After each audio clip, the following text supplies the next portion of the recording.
Welcome to the Nurse Shark Academy Show, a Baxter Professional Services production. Welcome to the Nurse Shark Academy Show, where we're experts in nursing and experts in business. I'm Tina Baxter, your host. The Nurse Shark Academy Show highlights nurse business owners and others in the healthcare field who promote entrepreneurship. Today's guest is Tierra Owen, and today's episode, how one nurse looking for financial security found success as an entrepreneur. What made me become a nurse? Well, a lot of people told me that I should be a nurse as I was growing up, and I didn't agree with them. So I had other plans. I had other thoughts about things that I want to do. I was really always interested in the medical field. I ended up working with women and being a doula. So I had my own business in my late 20s. Doing that was a lot of fun. And finally, on the back end of doing that for a while and being on call for quite a while, one of my people that I was actually apprenticing to be a midwife with, she said, Tierra, it's never, ever a bad decision to go to nursing school and become a nurse. And it was really just, I think, that little bit of that tip that kicked me off into nursing school and really was getting pretty tired of that on-call, that 24/7 on-call time that I was doing at that. And I thought, I think this would be really good for a family to be able to have shifts and time allotted for work. And that's where it all started. Attention nurses, looking to take your nursing knowledge and turn it into a viable business? Ready to take action, but don't know where to start? Join the Nurse Shark Academy. We support nurses as business owners and leaders. We offer career and entrepreneurial coaching for nurses or other healthcare professionals. Whether you're a brand new nurse, a seasoned health professional, or building a startup, join a community of support. Entrepreneurship can be lonely, but it doesn't have to be. Our career and business coaching services are designed to help you achieve the life-work balance you desire. Our experienced coaches will help you identify and attain your career and business goals, enabling you to become more successful in both your personal and professional life. I'm Tina Baxter. I founded the Nurse Shark Academy because I believe every nurse is a hero on his or her own epic journey. Nurses are launching new businesses every day. You don't have to do it alone. Join the Nurse Shark Academy and get the support, training, and coaching that you need to launch your successful nurse business. Become a member at the nursesharkacademy.biz. Welcome to the Nurse Shark Academy Show. I'm Tina Baxter, your host. The Nurse Shark Academy Show highlights nurse business owners and others in the healthcare field who promote entrepreneurship. We interview nurse leaders and encourage them to tell their story.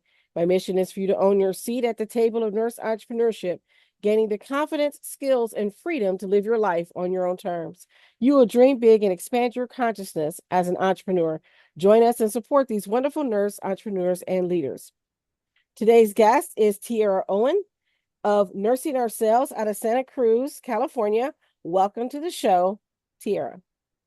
Oh, thank you so much for having me, Tina. I really appreciate being here. Great. Now, I want to ask you, our first question is, what made you become a nurse? Well, what made me become a nurse is that I did not have a plan to become a nurse. So it was kind of a default decision. In a way, I had been working with women in childbirth, so midwifery apprenticeship, doula, and really got a little bit ground down by the on-call time. It would take like a month off a year, but everything else was kind of 24/7. And the midwife that I was working with at the time was kind of a mentor to me. And she said, I just don't ever think it's a bad idea to go to nursing school. I think there's just so much you can do with it. I think you should consider it. And I did. And I went for it and never looked back. All right. Well, I think that's kind of wonderful because you said you started out as an entrepreneur, as a doula. So this is a little bit different because a lot of nurses start out as nurses and then become entrepreneurs, but you actually went the other route. So what was that like, making that shift from having your own business, setting your own hours, to now suddenly you're having to work a shift according to someone else's time? Correct. Yeah. No, it's really true. And before that, I owned a farm. So I was really, had been in business for myself for over a decade. I think that I was looking forward to more security, right? I mean, Mhm. that's kind of the trade-off that we have in entrepreneurship is that, until we get our businesses really well off the ground, the security piece is a big jump. And I was looking for time that I could just devote to work. When you're an entrepreneur, you have to really make clear boundaries with yourself in terms of when's not work time and when's work time. Otherwise, it just bleeds into everything that you do. And I think at that time in my life, I had was just looking at getting married. I had a child that I really wanted to have another child, and I just felt like this just feels like the right thing to do at this stage in my life is to be able to have that position that I can, I had the benefits. I had the ability to take time off, and all of that was super attractive to me at the time. I have to admit, I that's the one of the things that I like about kind of being a hybrid at this point. I Mhm. don't have that worry of having to pay for insurance, or if I want to take a vacation, that means I don't get paid during that time. So I have that luxury of Mhm. kind of having my foot in both worlds. And I Yeah. think as you start, that's important in business, Yeah. right? And so I've been able to launch my business without having to take out a business loan, because it's one of my coaches and mentors says, your 9 to 5 is your best business loan that you can Oh, it's have. true. It's true. Hmm. Yeah, Yeah. absolutely. So where did you work? Where did you go first of all, where did you go to school? And then what was your first job out of nursing? Yeah. So it's so interesting. I really only had one job. I went to school in Santa Cruz, California, or Aptos. We have a great nursing college here called Cabrillo College. I had already gotten a bachelor's degree. And at that time, nurses weren't really being pushed. We're talking about early 2000s here to get that bachelor's degree. And I had one, so I wasn't really looking to go to university again. I wanted to make it as cost effective as possible, and it was a great program. So went to school here. I had already been working at the hospital where I got my first job. So I was able to get a little position doing lactation technician. So kind of think of your scrub tech or your OR Hmm. tech. I was the tech for the lactation department, which was a lot of fun. I got my foot in the door to be doing some clinical work and to support clinical work. And then out of nursing school, they hired me right into labor and delivery. So I was super lucky. I mean, I wasn't a new grad situation, but I wasn't a new grad program or anything that was really designed for new grads because I had already so much experience in the field of birth. They knew that, and I was already working there. And the funny answer to your question is that's the only job I ever worked. I worked that job for 20 years. It was such a good position. And kind of go full circle in what you were just talking about, having a foot in both worlds, I left that position in 2021 to just really want to launch my own business at that point and felt ready to do so. I went back to school for a little bit, but I ended up circling back there. So now, again, I also do have a foot in both worlds. I'm working per diem though, so it's a little bit different, right? I don't have those additional benefits that you probably have having a pointed or more than a part-time position. Um, but it affords me the ability to have something that's stable, that's going to show up for me in terms of income, and have the flexibility to work a lot or a little based on my needs at the time. If I have a lot of business to do, then I'll focus there. And if I don't, I'll put extra hours into so I'm a lactation consultant now. So I went from tech to consultant, and yeah, it's been fun. It's great because nursing, we have that flexibility. We don't always get that in Mhm. other professions, but in nursing, we have such great flexibility that we can move in and out and do things that maybe other people can't. To go from being the doula and attending the birth, and I'm glad we're mentioning that, because there are other types of doulas Mhm. that's at Yeah, the other end of the spectrum. yeah, totally. Um, and so it's nice to be able to go and work in that position. You were there for, you said, 20 years. I applaud you for that.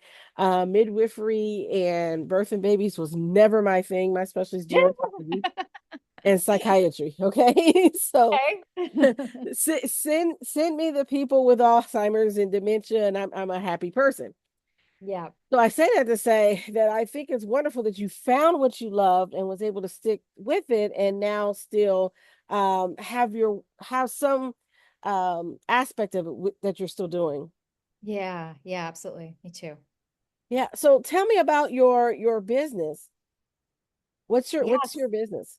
So now, yeah, kind of coming full circle, I ended up getting a coaching degree. It was in a really great program. It's a master's of coaching. And through that program, it set me on a big path in terms of, what do I feel like is really missing in the nursing world? And where do I feel like, because I really felt like always, like I wanted to honor nurses, like, sisters, brothers, like there's just a connection. When you meet somebody that's also a nurse, you're like, you're a nurse? Wait, what? So it's just this immediate connection that usually forms.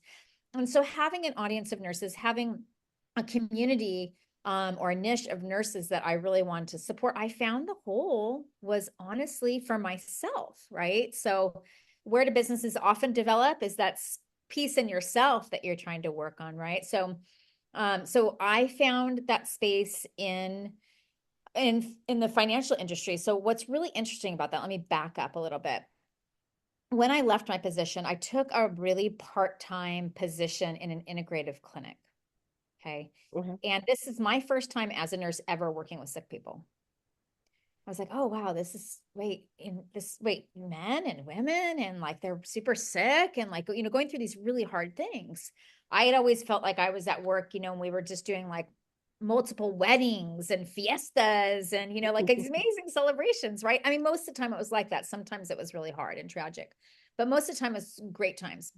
So working with sick people for the first time and working in this integrative clinic, these were some really sick people that had been through very, very often the allopathic medicine journey, right? They had gone through lots of chemos, some surgeries, radiation, immunotherapy, like lots of different therapies. And then they would often come to us with like a lot of stress, maybe still sick, maybe trying to keep themselves well, but they would come in and they'd pin up their medical GoFundMe's on the wall.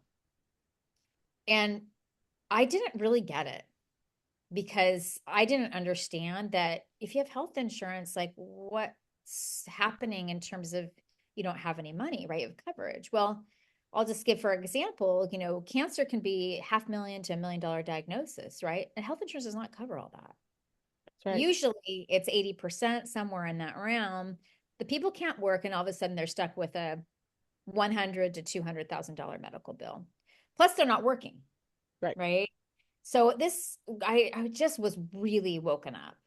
And so seeing my own position, like I have maybe 6 months savings, but I don't have like an extra safety net that's there for me financially in case something were to happen to me.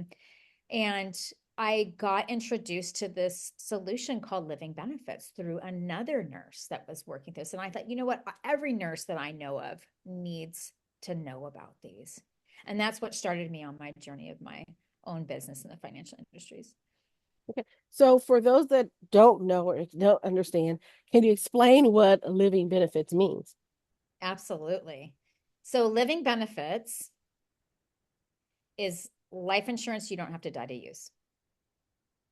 So, most people, most Americans have been kind of burned into their psyche that life insurance is what you get when you die, or your beneficiaries get when you die. Mhm. So, it's really a game of I'm going to pay for this thing that I'm betting I'm going to die. And the life insurance company is betting that you won't. And that's how they keep their business afloat. Mhm. But when I saw that, wait a second, you can actually use that money while you're still alive. Tell me more. And what it looks like is being able to accelerate the face amount of your policy up to $1.5 million in this case for things like cancer, heart attack, stroke, Alzheimer's disease, any kind of chronic illness where you can't walk or shower or have activities of daily living, terminal illness. So just imagine those people that were in that clinic that I saw, the light bulb went on that like there is a solution for middle America. We're the ones that don't have $1 million in our bank account to Right. cover this stuff. And we're not on the other end where we're able to tap into programs that are going to support us through that. Mhm. So, my audience being nurses, I set out on a journey to tell as many nurses as possible that these exist and that you can support yourself and your family very well with one having that income replacement if something were to happen. Well, I think that that would be awesome to have that benefit. And I know that unfortunately, when it comes to health insurance and life insurance and things like that, a lot of us as nurses don't take advantage of the things that are offered to us or aren't knowledgeable about them. And so you just sign up for whatever plan your employer has for you and think that's going to cover everything. Right. Right. Yeah, absolutely, Tina. I think that in this industry in particular, we're such givers. Our energy is usually so focused on others, whether it be our career and our colleagues and our patients, and or maybe a family in there too, often a family. We don't really take the time to see, what's underneath us, protecting us and helping us to get to a place in our careers where we're kind of starting to look at the end of our career and transferring over into like into a retirement, or even if something were to happen to us along the way, whether it's, dying too soon, hopefully not. But if we were to have a major medical or illness event, or even an injury event, to kind of, throw a curveball in that journey. So, I really am so interested and curious, and I would love and be curious of your audience thoughts and your thoughts about this. You know, what are the roadblocks besides what I talked about just now in terms of, as nurses, we're often looking to other. Um, why don't we peek under the hood? Why don't we look a little deeper in terms of what we have, know our numbers, so to speak, so that we can actually just be more informed, raise our consciousness collectively around this topic? Well, I have to say for me and from what I've been seeing, nurses are just tired. They're just tired. And it would seem like one more thing to do. And Yes. given the fact that we are exposed to sickness and death and everything, to think about that for your own self or for your family Mhm. can feel really too close and Yeah. be uncomfortable. And so Yeah. a lot of times we don't want to talk about it. How many nurses have their own advanced directives completed? Yeah, absolutely. Hmm. Yeah, great. Or trust, Yeah. that's Yep. good point. Yeah. So in terms of solutions that I offer, and just in your listeners and, also other nurses that I come in contact and speak for, being able to do these engagements like these podcasts or be able to speak at an event, it's really emphasizing, hey, let's build a relationship. Hmm. Let's walk through what you have. Let's learn together. Let's really handhold. That's another thing that nurses do incredibly well. They will handhold their patients to the finish line, helping them to understand all the parts and pieces. So I think that word doula kind of comes back to me, Hmm. that financial doula, I think could be like another headline for me. I haven't quite claimed that yet, but I think it fits. I think it fits it. I think you should trademark it Maybe quickly. I should. Yeah. I think that would resonate with nurses because you think about financial planners, you think about those are people that are millionaires and I don't have enough money for you to plan, right? I mean that's how Mhm. we think a lot of times. Totally. We kind of think small. Who wants to talk to me? We always know that we can always make more, right? We always think, oh, well, I can buy that bag today because I know I can work an extra shift and pay for it. So why should I Totally. plan for tomorrow? I mean, there's all these reasons why we might not make the best financial choices. Yes. And it takes one catastrophic illness, one car wreck, one bad diagnosis, and the world could fall out from under you. Yeah. And I because I talk to people about getting their wills done and their advanced directives, a lot of times I hear, well, if I don't think about it, it won't happen. But if I get things ready, then something will happen. Mm.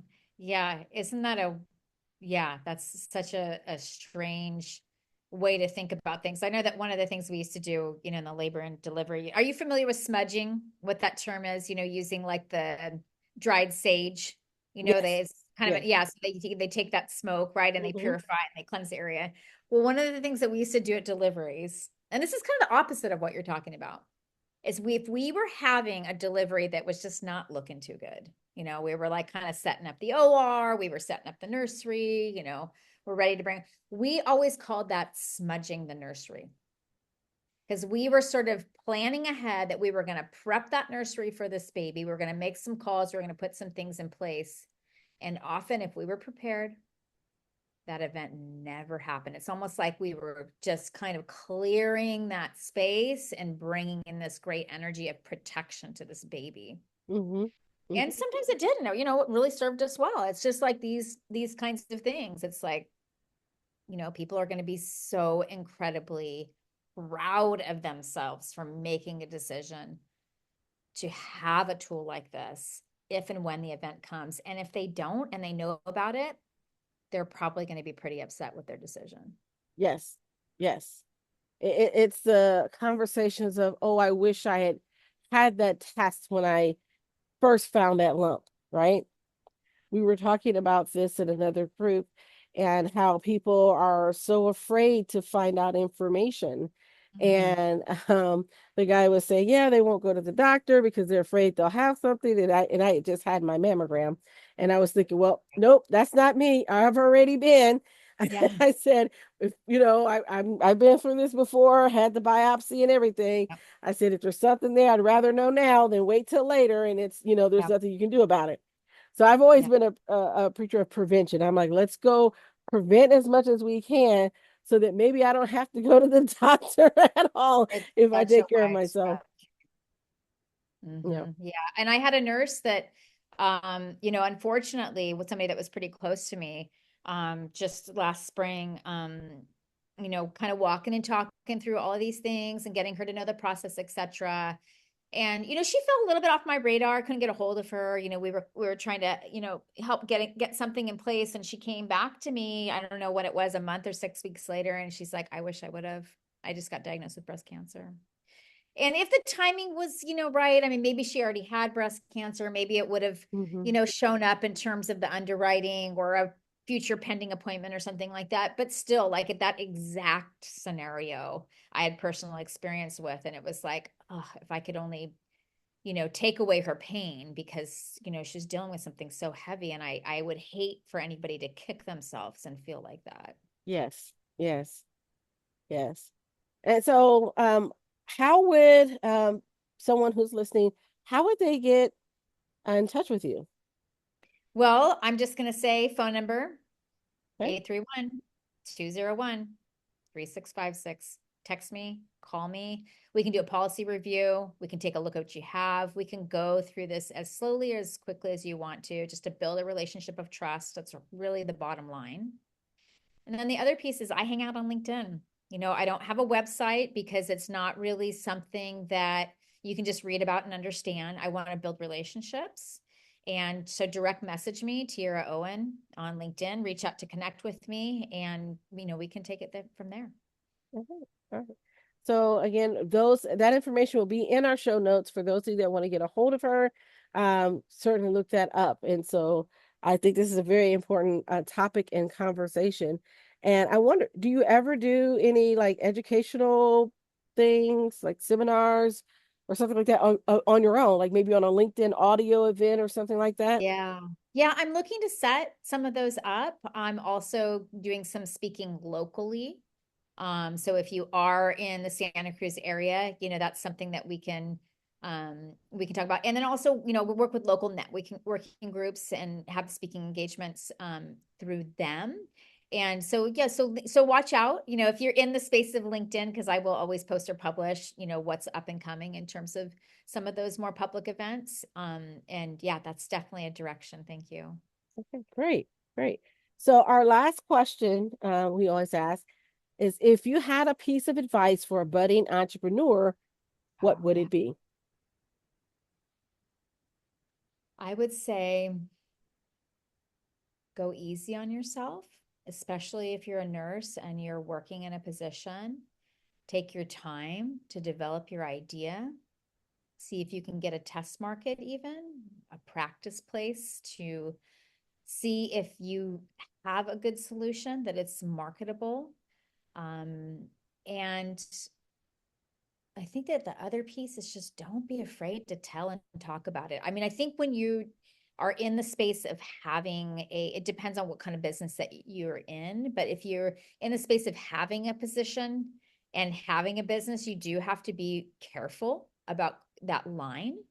But out there in the world, like, just get really comfortable about being uncomfortable. Market yourself. Let people know that you have something and that usually those things are pieces of passion. So just let yourself shine through that and do whatever you can to get the kind of coaching to allow yourself to be in that marketing space and being able to tell, and not only tell, but like tell a story, right? Yes. Because we kind of find that, like, you know teaching or educating is not telling, right? But when you can talk about your product or you can talk about your service through a story, it really, really connects with people. And I think I always think about Simon Sinek. Yeah. um, he says, people don't, what do they say? People don't buy what you have, they buy why you do it. Mm-hmm. All right. All right. Well, that's a great piece of advice, and I thank you for that.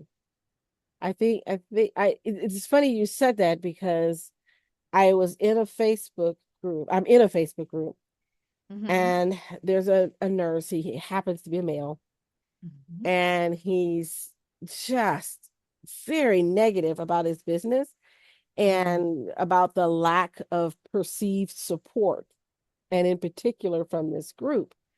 Mm-hmm. And the moderator is like, well, we've given you advice. We've tried to help you. You've been around this group since, and I checked, he's been in the group since 2016, right? Oh, that's a long time. But he's no further along in his business. Mm-hmm. And he's struggling. And everything that he said was very negative about what other people were doing. Like he talked about going to an event and he was trying to talk to this woman about his product or whatever. And she was clutching her purse like he was going to rob her. So he felt some kind of way about it. And I'm thinking, I said, well, I'm wondering, how did you approach her? Right. I say that to say that I love that quote that you gave because I think that's part of his problem. Um, it's the way he's approaching his sales, and it's the fact that he wants to push product at people and they're backing away in some way, and just from the way he was talking in his conversation.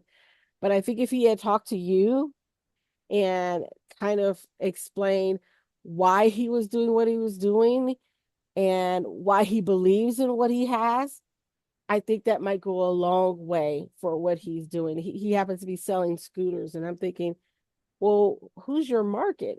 And I kept asking him, and he kept saying, I've done all that. I've done all that. I was like, you don't do it just once, you Right. know, you got to do it again and again and Yeah. again. This is a refining process.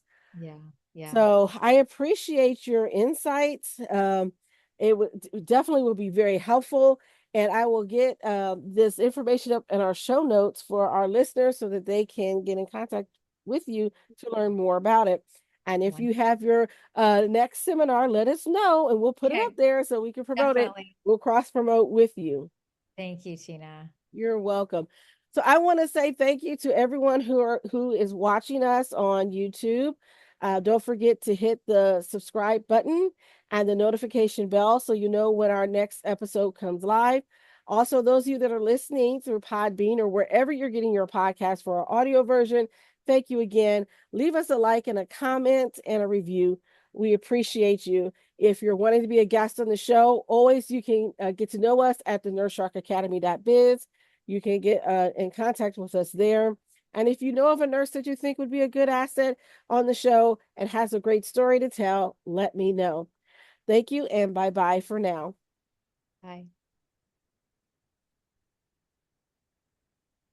Nurses, are you ready for more? My mission is for you to own your seat at the table of nurse entrepreneurship, gaining confidence, skills, and the freedom to live your life on your own terms.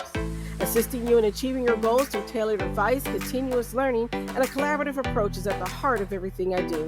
Stop being eaten alive. Come feel the sun. Be a nurse shark. Thank you for listening to the Nurse Shark Academy show wherever you get your podcasts or watching us on YouTube. Don't forget to like and subscribe, and don't forget to hit the notification bell so that you'll know when all of our episodes come out. If you want further information, you can contact us on the nursesharkacademy.biz.